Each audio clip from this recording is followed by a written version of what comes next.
Hello and welcome back to another Freestyle Footbag Shoe review on PassBack. My name is Matt and today we're taking a look at the Nike SB Adversary. The Adversary is in Nike's skateboarding line and I purchased them directly from their site for $80. Let's open this up and take a look.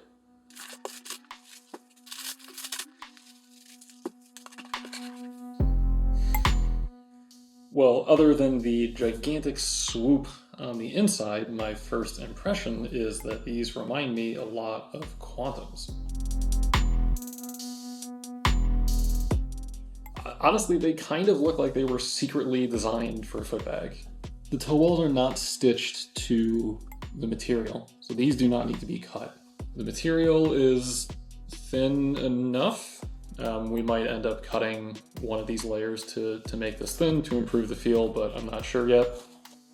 Same story over here under the swoosh. The inside is a really good shape, nice curve on the sole. The sole is nice and flat. It even has a bit of a dip in it that could help with soles. You know, it's really not that bad. It's solid for sure, but that's pretty decently flexible already. That feels like it'll break in really well.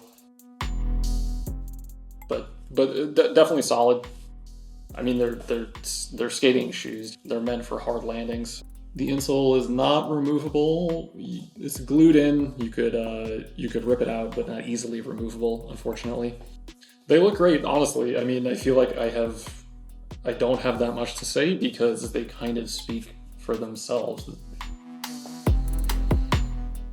Good feel on the weight, but let's get the exact number. Okay, so 342 is again more on the high end of what we're looking for. A little less heavy. A little lighter than the Vectors. Those were like 348, but a little heavier than the Ultras, which were 330. But again, I mean, the Vectors are totally playable, and these are lighter than that. So they, as far as weight is concerned, I don't have any issues. Well, I'm sure I say this about every shoe that we review, but these are the ones that I've been most excited about. So let's get out there and give these a try. See you soon.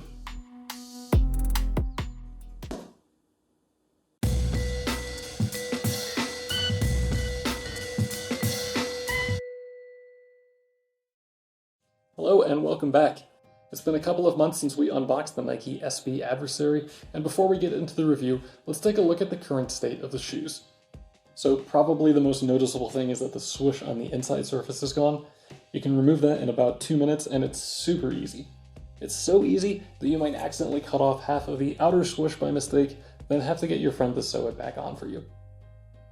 But only an idiot would do that. Other than that one mod, the shoes have been untouched. Like we talked about in the unboxing, the toe walls were already separated from the toe surface, so all we had to do there was the lacing to open them up. I also wondered if we would need to remove the inner material on the toe and inside, but the instant I played with them, I realized that they're already thin enough. Overall, this is by far the easiest shoe I've ever had to get ready to play in, which was a great way to start off. In terms of any wear, the only thing to mention is that the accent color easily stains the white mesh, especially when the shoes get wet. They're going to get dirty anyway, so I don't mind too much, but it does stick out and maybe look like I committed some violent kicking crime. Apart from that cosmetic issue, all the surfaces are holding up great, and I don't think the sole has seen any damage whatsoever. We are in indoor season right now, so I haven't played outside as much, but just looking at the design, I think these are going to be the longest lasting shoes that we've looked at so far. Alright, so I think the actual review will be fairly short because I have only good things to say about these. Of course, both the surfaces are great, very thin material, great sizes and shapes, and the fact that they're nearly like this out of the box is a huge bonus. The support is right up there too, and despite the fact that these are very narrow shoes, I haven't had a single issue with my flat and wide feet, and I find them super comfortable to play in. The only thing less than positive I have to say is that they just can't match the springiness of the Ultras. At this point, I'm sure they will continue to be our gold standard when it comes to support, but the Adversary is still very good here, and they grip really well on gym floors. The weight is somewhere between the Ultra and Vector Smash, and of course we've seen that this range is super playable for all kinds of tricks, and that's no different with these shoes.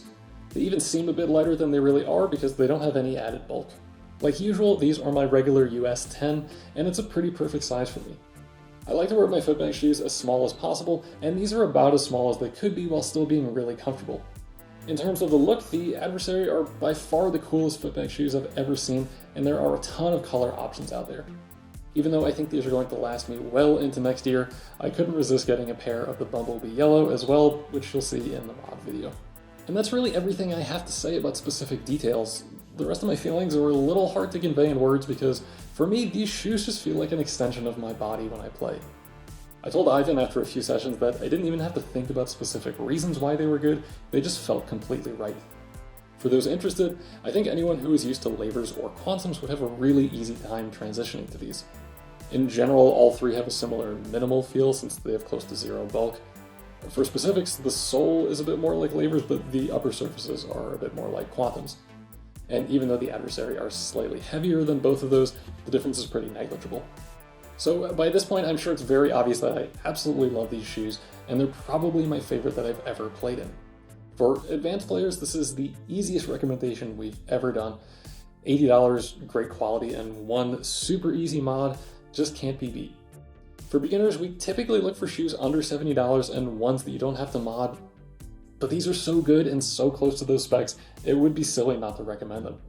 You can get away with leaving the swoosh at first, and down the road, if you stick with the sport, removing it is the easiest mod you could ever do. And as long as you're okay with the price, then definitely give these a try. Thanks for watching this Freestyle Footbag shoe review of the Nike SB Adversary, and thanks to a few different people, including AWade4000 and Mike Toolin for suggesting these. As always, you can let us know either here or on Instagram if you found a shoe that you want us to try out. Subscribe to PassBack to keep up with our future shoe reviews and Freestyle Footbag videos, and see you next time.